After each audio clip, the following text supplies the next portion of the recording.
Quero convidar os irmãos, nesse momento, para abrir a palavra de Deus. Vamos ler, mais uma vez, Romanos. O capítulo é o 3, e nós vamos fazer uma leitura do versículo 9 até o versículo 26. Carta aos Romanos, capítulo 3, do versículo 9 até o verso 26. Romanos 3. Está errado. É 3, do 9 até o versículo 26. Acho que houve um erro, mas tudo bem. Diz assim o texto: que se conclui? Temos nós alguma vantagem? Não, de forma nenhuma. Isso é depois de Paulo externar as condições tanto do gentio como dos judeus, tá? Pois já temos demonstrado, isso é o capítulo 1 e o 2, que todos, tanto judeus como gentios, estão debaixo do pecado. Como está escrito, não há um justo, nenhum sequer. Não há quem entenda, não há quem busque a Deus.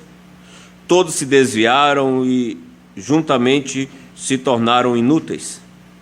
Não há quem faça bem, não há nenhum sequer. A garganta deles é sepulcro aberto, com a língua enganam. Veneno de víbora está nos seus lábios.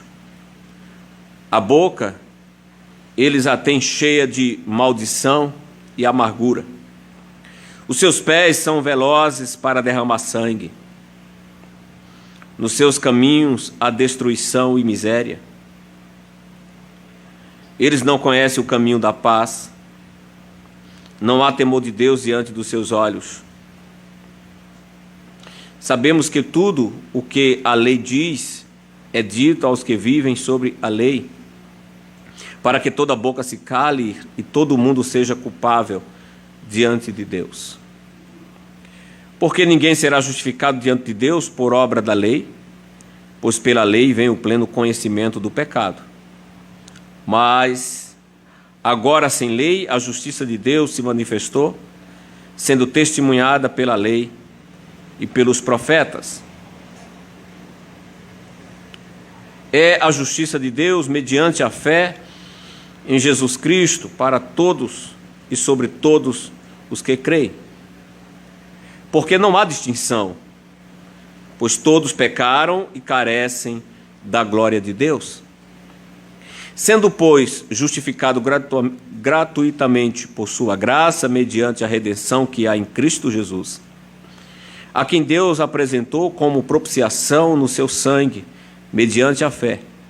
Deus fez isso para manifestar a sua justiça, por ter ele, na sua tolerância, deixados impunes os pecados anteriormente cometidos, tendo em vista a manifestação da sua justiça no tempo presente, a fim de que o próprio Deus seja justo e justificador daqueles que têm fé em Jesus.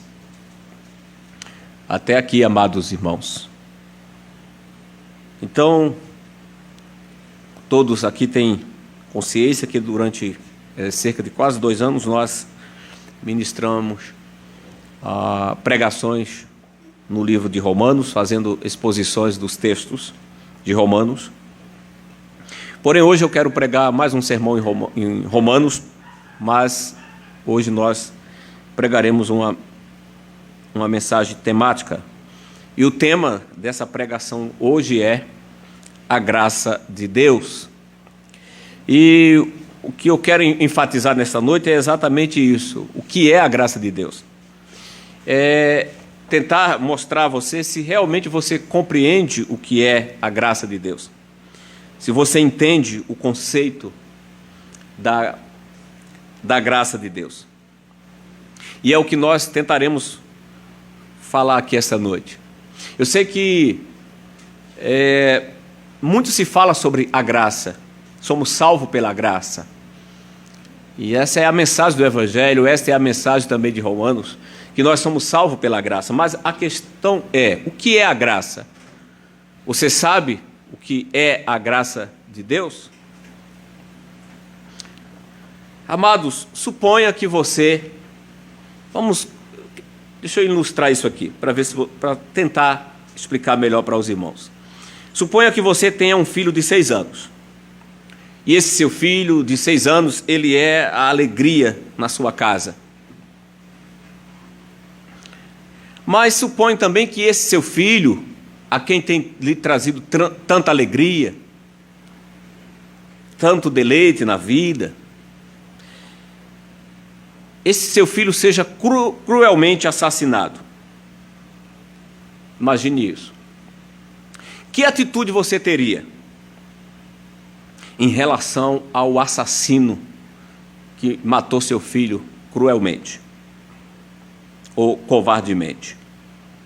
Você usaria todos os meios para alcançar esse assassino e matá-lo devido ao crime bárbaro que ele cometeu com o seu filho? Se você fizesse isso, isso se chama vingança.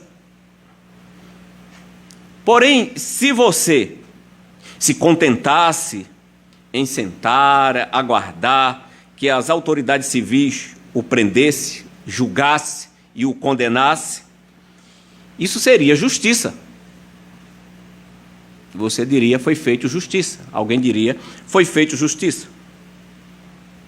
Mas se você perdoasse o assassino, e tendo perdoado, você se aproximou dele e descobriu que ele é um vagabundo, ele não tem teto, ele não tem casa, ele vive pelas ruas. E você, além de perdoar, convidasse esse assassino para vir morar em sua casa. E depois você adotasse esse assassino como seu próprio filho. Isso seria graça. Entende o conceito de que fomos salvos pela graça? Mas talvez você esteja achando isso uma ilustração superficial. Você diz, pastor, quem seria capaz de fazer isso? Isso está longe da realidade. Então vamos ver outra ilustração. Suponha que você tenha pecado contra Deus. Suponha também que pela lei de Deus você esteja condenado ao inferno por causa desse pecado. Se Deus permitisse a sentença, que ela fosse executada, você não podia reclamar, porque estaria recebendo exatamente aquilo que você merece, ou aquilo que o pecado merece, porque de acordo com a lei divina, a alma que pecar, essa morrerá. Mas o que você pensaria se Deus enviasse seu único filho para morrer em seu lugar, como seu substituto, pagando assim a penalidade que os seus pecados merecem? E o que você pensaria se Deus, além do mais, ainda oferecesse a você vida eterna, como um presente gratuito? Se tão somente você abraçasse Cristo, cresce em seu Filho Jesus Cristo como aquele que morreu no seu lugar. Então, como você chamaria esse ato de Deus? Não temos outra palavra a não ser graça. Isso é a graça de Deus. A graça de Deus é este favor não merecido. É exatamente isso que Deus está fazendo. Então, irmãos, a ilustração é válida, porque isso é verdadeiro. Deus está mostrando favor a pecadores maus. E é necessário que tão somente eles creiam, que eles abracem Cristo pela fé. Isso também é ato da própria graça de Deus. Então, queridos, para que entendermos melhor o significado da graça de Deus, nós vamos fazer nessa noite 4 afirmações simples. E vamos explicar cada uma delas. Em primeiro lugar, a graça de Deus o favor imerecido de Deus a pecadores que merecem o contrário. Em segundo lugar, a graça de Deus oferece salvação como presente gratuito a todos os que colocam sua fé em Jesus Cristo. Em terceiro lugar, Deus tem condições de demonstrar essa graça a pecadores desta maneira, porque o Senhor Jesus morreu como substituto delas na cruz. E em quarto lugar, nós vamos destacar esse ponto. A graça não pode ser merecida, nem comprada, no todo, muito menos em parte, porque a graça de Deus é um presente. Então, em primeiro lugar, a graça de Deus é um favor imerecido. É um favor imerecido de Deus a pecadores que merecem o contrário. Então, a primeira coisa que podemos definir como graça é de que graça é um favor imerecido. E isso, irmãos, é muito importante compreendermos. Entenda bem isso. O homem não merece ser bem tratado por Deus. Pela leitura que fizemos nessa noite, diz que não há nenhum justo. Não há nenhum sequer. Isso foi o versículo 10 do capítulo 3 da leitura que fizemos. O versículo 11 adiante diz o seguinte: não há quem busque a Deus, todos se desviaram e juntamente se tornaram inúteis. Não há quem faça bem, não há nenhum sequer.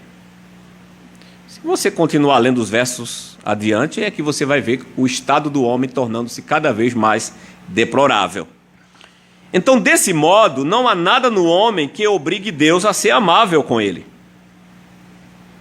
O homem não pode exigir absolutamente nada de Deus, devido ao estado deplorável que o homem vive. Porém, se Deus decidiu mostrar favor aos filhos dos homens, o motivo, irmãos, não se encontra neles mesmos. Mas o motivo de Deus mostrar favor aos homens, isso depende da sua graça maravilhosa, da sua graça soberana. E observe esse ponto cuidadosamente. A graça, pelo texto que nós lemos aqui, a graça não é demonstrada a pessoas boas. A graça de Deus não é demonstrada a pessoas corretas, pessoas de moral elevada, mas a pecadores. Porque o versículo 23 está claro: pois todos pecaram e carecem da glória de Deus. E se a palavra glória aqui representa o favor de Deus. Todos pecaram e todos carecem da misericórdia de Deus. Então a graça de Deus não é oferecida a pessoas corretas, a pessoas moralmente elevadas, mas a graça de Deus é oferecida a pecadores, a miseráveis pecadores, como eu e você. Esse é um ponto especial e que nós não podemos de forma nenhuma negligenciar isso. É importante entendermos isso, irmãos. Assim, porque, do contrário, não seria graça. Entenda isso. E uma coisa interessante, pelo que nós vimos aqui, é que graça só pode funcionar aonde há pecadores. Aonde há pecadores culpados e aonde há pecadores condenados. A graça não está em busca de homens bons, a quem ela possa aprovar, porque isso não seria graça, mas simplesmente justiça. Assim como eu falei na ilustração no início. Uma coisa é graça, outra coisa é justiça. Então, a graça não está em busca de pessoas boas para aprovar, mas a graça de Deus buscou pecadores caídos. Então, queridos, desse modo, a graça está buscando homens e mulheres condenados, culpados, que não se defendem, que não pode fazer nada por si mesmo. A graça de Deus busca essas pessoas para salvá-las, para santificá-las e, por fim, glorificá-las. Pecadores não merecem o favor de Deus, mas exatamente o oposto. Isso é o que ele está descrevendo aqui em Romanos, no capítulo 6, versículo 23. Ele diz: o salário do pecado é a morte.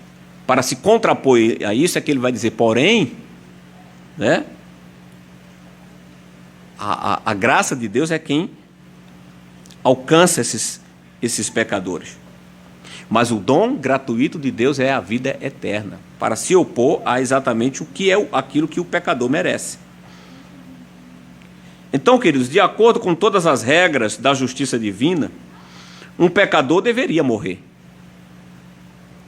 por seus pecados. E de acordo com a regra divina, ou de acordo com a lei, esse pecador deveria passar toda a sua eternidade no inferno. Portanto, a graça de Deus significa bondade. Bondade para aqueles que não merecem. Aliás, para aqueles que só merecem a punição. Para aqueles que não merecem perdão. Como eu falei na ilustração do início. E aí Paulo, ele diz isso exatamente lá em Romanos 5:20, quando ele diz: porque onde abundou o pecado, superabundou a graça de Deus. A graça de Deus superabundou aonde o pecado abunda. O segundo ponto que queremos destacar aqui, irmãos, em segundo lugar, a graça de Deus, esse é um segundo ponto que eu quero falar. A graça de Deus oferece salvação como um presente gratuito a todos os que colocam sua fé em Jesus Cristo. Esse é um ponto interessante. Graça também significa exatamente isso. Salvação dada como um presente a pessoas que colocam sua fé em Jesus. Veja o versículo 24 do capítulo 3, que nós fizemos a leitura. Sendo justificado gratuitamente por sua graça, mas o ponto aqui é o versículo, é a parte B do versículo, mediante a redenção que há em Cristo Jesus. Está vendo? A salvação, ela é mediante a redenção que há em Cristo Jesus. Salvação, o que significa salvação? Salvação significa libertação da penalidade. Salvação também significa libertação do poder do pecado nesta vida e libertação da presença do pecado na vinda vindoura. Isso é salvação. E Deus oferece essas bênçãos. Tudo isso é oferecido a nós como um presente. Paulo diz aqui que isso é oferecido de forma gratuita àqueles que creem na pessoa de Jesus. Isso significa que não há custo, irmãos. Não há preço envolvido na salvação. Salvação por obra não seria graça. Então é presente. Não há preço na salvação. E isso o homem recebe meramente ou simplesmente como um presente de Deus. Deus mostrou favor a pecadores miseráveis como eu e você.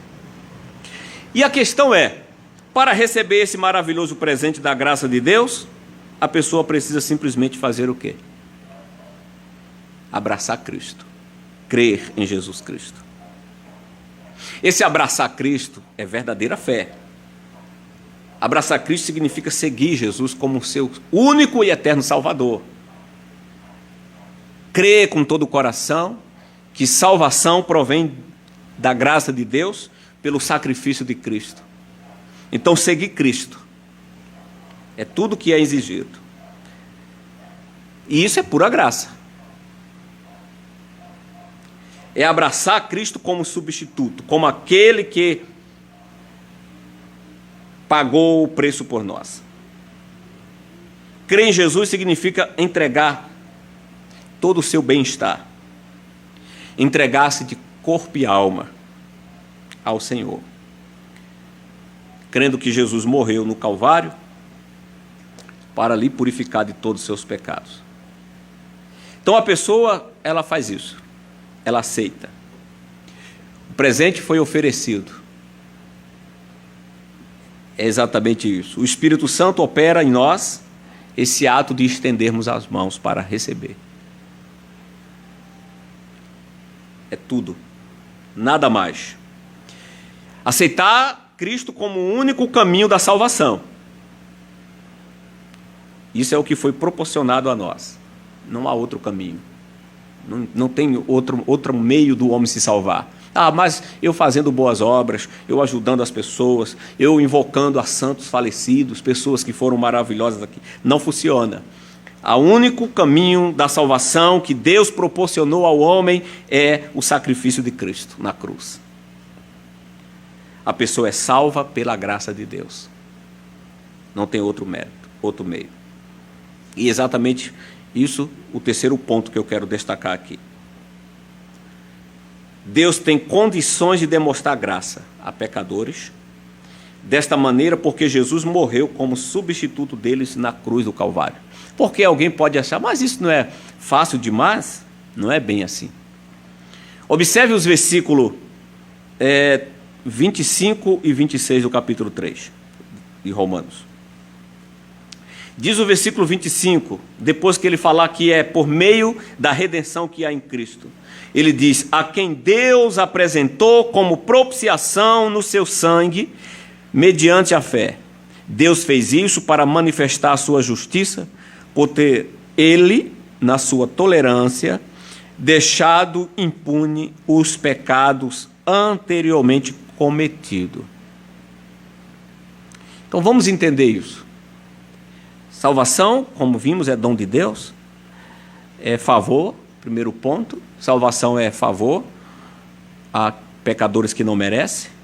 Segundo ponto, salvação é graça, é devido à redenção que há no sangue de Cristo.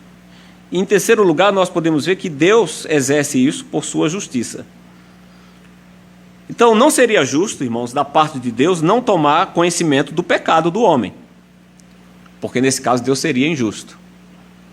Então, tomando a ilustração do início. O assassino que executou o seu filho de 6 anos. Você espera que algo seja feito. A justiça teria que ser feita. Mas como é que Deus realmente demonstrou benevolência aqui? Não é justo a parte de Deus tomar conhecimento do pecado do homem, tolerá-lo e desculpar. Simplesmente não fazer de conta. Deus não é assim. A lei divina exige que a pessoa que pecar seja punida por causa desse pecado. E isso é certo, isso é senso. Todos nós temos senso de justiça. Muito mais Deus. Essa lei deve ser executada. Entretanto, meus irmãos, se o próprio homem tiver que pagar pela penalidade dos seus pecados, ele jamais conseguiria. O homem pereceria no inferno para sempre. Mas como então Deus pode salvar pecador, né, a quem ele tanto amou, e ainda assim continuar sendo leal às suas próprias leis, ou à sua própria lei? A resposta é o que Paulo está aqui dizendo. A resposta é que Deus enviou seu Filho sem pecado para morrer por pecadores. Paulo descreve isso de uma forma diferente lá em Coríntios, reforçando exatamente esse pensamento, lá em 2 Coríntios 5, 21. Ele diz assim, aquele que não conheceu o pecado, Deus o fez pecado por nós, para que nele fôssemos feito justiça de Deus. Então entendamos isso, a justiça de Deus foi executada na pessoa de Cristo. Jesus pagou o preço que o homem deveria pagar. Ele suportou a penalidade dos pecados dos outros. Ele morreu a morte que todos nós merecíamos morrer. Então aqui Paulo diz, agora que todas as exigências da justiça divina foram completamente satisfeita, Deus pode oferecer vida eterna a todos que recebem seu Filho como seu Salvador. Por isso, irmãos, a graça de Deus, muitas vezes, ela é definida como as riquezas de Deus. Principalmente quando Paulo escreve lá a carta aos Efésios, no capítulo 1, ele fala exatamente isso. Bendito Deus que nos abençoou com toda sorte de bênção. Ali é para demonstrar toda a forma da riqueza que há no sacrifício de Cristo. Então, a morte, o sepultamento, a ressurreição do nosso Senhor fornece a Deus bases legais, justa, sobre a quais Ele pode salvar pecadores. Por isso que Paulo escreve isso. Paulo, na carta aos Coríntios, lá no capítulo 15 da primeira carta, ele diz exatamente isso. Se não há ressurreição dos mortos, Cristo não ressuscitou. Se Cristo não ressuscitou, ainda estamos nós em nossos pecados. Porque remissão de pecados tem a ver com o sacrifício de Cristo, com a sua morte, com o seu sepultamento, sua ressurreição. Cristo satisfez a justiça de Deus. Morte, sepultamento e ressurreição do Senhor fornece a Deus a base legal para Ele justificar pecadores. Tendo em vista, Paulo diz aqui, que a manifestação da sua justiça no tempo presente, a fim de que o próprio Deus seja justo e justificador daqueles que têm fé em Jesus Cristo. Versículo 26 do capítulo que nós lemos. Olha, Deus seja justo e justificador daqueles que têm fé em Jesus. E por último, irmãos, para compreendermos o conceito da graça de Deus, a graça não pode ser merecida, porque se sabemos se ela é um presente, ela é algo oferecido a quem não merece. A graça não pode ser merecida nem comprada, pois ela é um dom. E presente não se compra, se recebe. A graça é um presente de Deus dado ao homem para a vida eterna. Veja mais uma vez o versículo 24 do capítulo 3. Sendo justificado gratuitamente por sua graça. Isso é a parte A. Paulo diz que nós fomos justificados gratuitamente por sua graça. Lá na carta aos Efésios, você pode abrir comigo, capítulo 2, versículo 8 e 9, o apóstolo Paulo vai explicar melhor esse conceito da graça de Deus, da salvação como algo gratuito de Deus. Ele diz o seguinte, em Efésios capítulo 2, versículo 8 e 9, porque pela graça vocês são salvos, mediante a fé, e isto não vem de vós, é dom de Deus, não das obras para que ninguém se glorie. Está vendo? Não das obras para que ninguém se glorie. Então, a graça é um presente. É por isso que a Bíblia constantemente vai contrastar graça com lei, obras e culpa. Entenda isso. Debaixo da lei, o homem recebe aquilo que merece. Isso é lei. Os 10 mandamentos, por exemplo, promete continuidade à vida àqueles que obedecem à lei, mas morte para aqueles que desobedecem à lei. E Paulo escreve exatamente isso aqui também em Romanos, quando ele diz porque o salário do pecado é a morte. Então, o princípio das obras significa que um homem recebe seu salário como pagamento por seu trabalho. Ele tem direito ao seu pagamento porque ele trabalhou para fazer jus a isso. Semelhantemente, a ideia do débito é de que uma pessoa deve algo a outra como um pagamento por serviço prestado. Então, se você prestou serviço a alguém, essa pessoa está em débito com você, até pagar. Mas a graça não. A graça é totalmente oposta a isso. Como ela é um presente, ela é totalmente oposta a isso. Não são os que obedecem à lei que Deus salva. Se uma pessoa pudesse guardar os 10 mandamentos, não precisava ser salva. a justiça seria feita e ela receberia o que merece. Só que ninguém consegue cumprir a lei.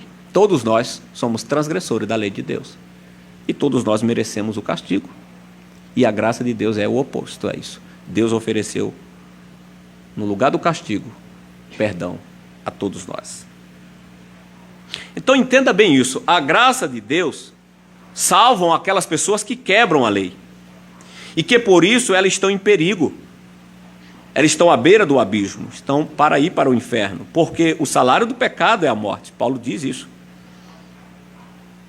O que vai livrar o homem da morte é o dom gratuito de Deus, que ele diz, porque o dom gratuito de Deus, o salário do pecado é a morte, mas o dom gratuito de Deus, ou a graça de Deus, é vida eterna por Cristo Jesus, nosso Senhor. Romanos 6, 23. Então, irmãos, indo para a nossa conclusão, a salvação não é uma recompensa dada a homens que fazem boas obras. A salvação é para os que não fazem boas obras. Isso não está querendo dizer que nós não devemos fazer boas obras. Mas entenda que o princípio da salvação é para aqueles que creem, que são justificados não pelas suas obras, mas pelas obras do Filho de Deus. Paulo escreve, ainda aqui na carta aos Romanos, capítulo 4, versículo 4 e 5, olha o que ele diz. Olha, ora, para aquele que trabalha, o salário é considerado como favor. Aliás, para aquele, ora, para quem trabalha, o salário não é considerado como favor, desculpe, mas como dívida. O versículo 5 ele diz, mas para quem não trabalha, porém, crê naquele que justifica o ímpio, sua fé lhe é atribuída como justiça. Então a salvação, irmãos, não é uma obrigação que Deus deve a homens, pela sua pureza, por sua vida, pela vida que leva. A salvação não é uma obrigação que Deus deve a homens pela sua pureza, pela sua vida exemplar que leva. Ninguém pode cobrar de Deus salvação. Pelo contrário, a salvação é a bondade que Ele demonstra a homens que deveriam estar no inferno. Então entenda isso, irmãos. Trabalhar para tentar obter, ou merecer, ou comprar a salvação, isso é insultar aquele que doou a salvação a todos nós. Quero concluir com mais uma ilustração. Imagine você sendo convidado para um banquete, vamos dizer, em um palácio real. E agora você está sentado diante de uma mesa. Essa mesa está composta das melhores iguarias, vinhos finos, bebidas e comidas das melhores. Todo esforço foi feito para lhe dar uma noite agradável, uma noite maravilhosa, e você está deleitoso diante desse banquete. Mas imagine ao findar o jantar, esse jantar que você agora tem na mente como inesquecível, o anfitrião fica em pé, de frente à porta de saída do palácio. A questão é, você vai até ele? Até o encontro dele para se despedir? E o que você faz? Ao despedir-se daquele que o convidou, que ele colocou aquele banquete diante de você, você coloca uma moeda na mão desse anfitrião e diz, muito obrigado pela sua gentileza. A noite foi agradável, eu percebi que isso lhe custou muito, lhe custou uma fortuna, e eu gostaria de ajudar você a pagar a refeição a qual você ofereceu a mim e às demais pessoas. A questão é, irmãos, essa seria uma postura adequada? Isso seria um gesto gentil? Não. Pelo contrário, seria um gesto rude, um verdadeiro insulto àquele que lhe promoveu o banquete. Então, semelhantemente, também é a graça de Deus. Tentar comprar o presente da salvação será um insulto àquele que está oferecendo isso de forma gratuita.